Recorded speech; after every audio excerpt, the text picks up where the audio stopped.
തമിഴ്നാട്ടിൽ അപ്പോൾ അവിടേക്ക് നാട്ടിലേക്കൊന്നും ഇവിടെ തന്നെയാണ് സ്ഥിരം എല്ലാവരും. തമിഴ് മറന്നു, മലയാളം പഠിച്ചു. അല്ല, വെള്ളം എടുത്തുകൊണ്ടാണോ തന്നെ? അല്ലല്ലോ, വെള്ളം ഇല്ലല്ലോ അതിനകത്ത്. എല്ലാവരിലും പാത്രമുണ്ട്, വെള്ളത്തിൻ്റെ അടുത്ത് വരണേ. അല്ല, ഇതെന്തിനാ ഈ പാത്രം? ഏലക്കായ പറിക്കുന്നേ. ഏലക്കായ പറിച്ചുകൊണ്ട് തന്നെ നല്ല ഷേപ്പ്. നമ്മുടെ ഈ പാലും പാത്രമല്ലേ പണ്ടത്തെ, അതുപോലെ. ഏലക്കായ തേയില നുള്ളുന്ന ചേച്ചിമാരെ കണ്ടിട്ടില്ലേ? ഇതാണ് ഏലക്കായ നുള്ളുന്ന ചേച്ചിമാർ.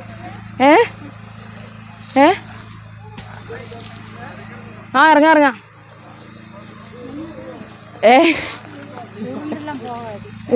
ഊർന്നു പോകില്ലെന്ന്. നല്ല സ്ലോപ്പാണ്. കാപ്പി കാണാൻ വന്ന എറണാകുളത്തുനിന്ന്, കോഫി ടേസ്റ്റർ. ഇന്ന് വന്ന കോഫിയുടെ ഹാർവെസ്റ്റിംഗ് ഒക്കെ കണ്ട് പൾപ്പിംഗ് ഒക്കെ കാണാൻ വന്നതാ. കൊച്ചെൻ്റെ